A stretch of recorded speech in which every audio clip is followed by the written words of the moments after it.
Hi, I'm Mark with Remarkable Reverse Mortgage.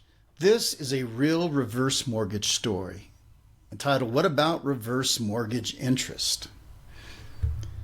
The other day, I had a conversation with a gentleman.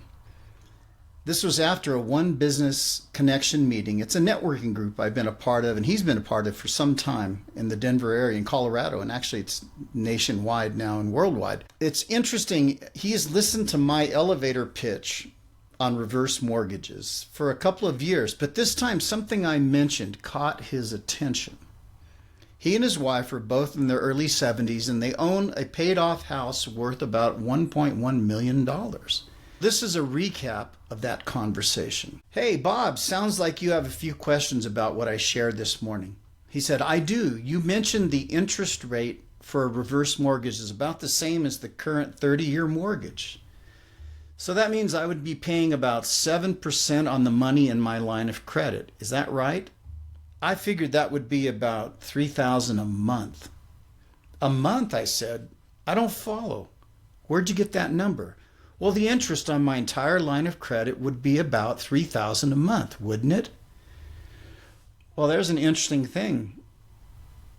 He thought that because he has a large line of credit, in his case probably be more than $450,000, that he would be charged interest on that available line of credit. In other words, money he hadn't used or spent that was simply in his line of credit. But guess what? No. As I mentioned, over the past years, I've talked with Bob a number of times about a HECM, a home equity conversion mortgage, and he has talked with his wife about a reverse as well.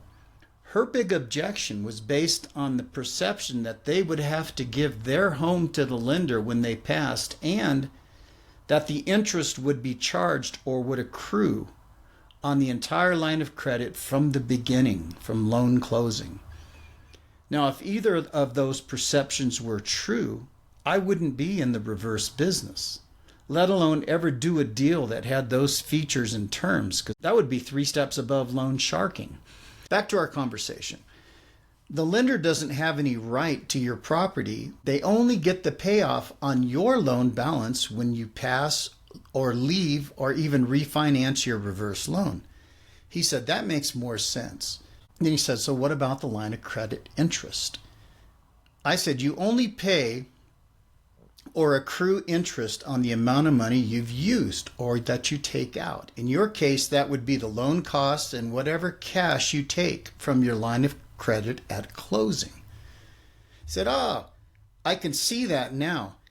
It didn't make much sense, even though we like the idea of doing a reverse mortgage. We also discussed wealth transfer and estate security. We went on, do you remember I mentioned the estate security aspect of a reverse mortgage? He goes, oh, I do. He said, isn't that about FHA putting a big lien on my title at closing? Yep, that's it. 150% of the value of your home. You don't owe it, but there's a lien there that really protects your title and your home.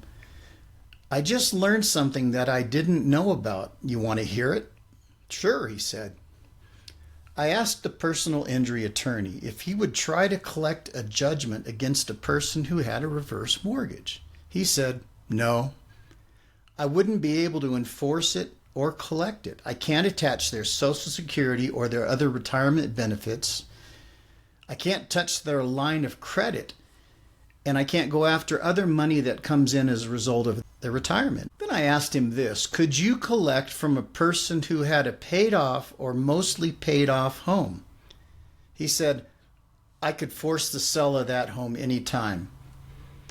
I didn't know that. Did you? I asked Bob. He said, no, I didn't. And think about this. If you want to start transferring wealth to your family, you could use line of credit money for that. For example, if your kids are paying on a mortgage, you could help pay down and accelerate their loan. I think you know how that works, I said. Yes, I get that. But we can only gift them about, $15,000 per year, he said. I'm not sure the amount, but that's true. But it's still a solid idea. Then he said this, that gift limit is per person. That would add up for the entire family, and if it were applied to their mortgage over time, that would save them a great deal of interest expense. And I said, funny, that's where we started this conversation. That's a good point to end on. And I said, have a great day. I'm sure Bob and I will talk again. So thanks for stopping, looking, and listening. This is Mark with Remarkable Reverse Mortgage. We do Colorado reverse mortgages.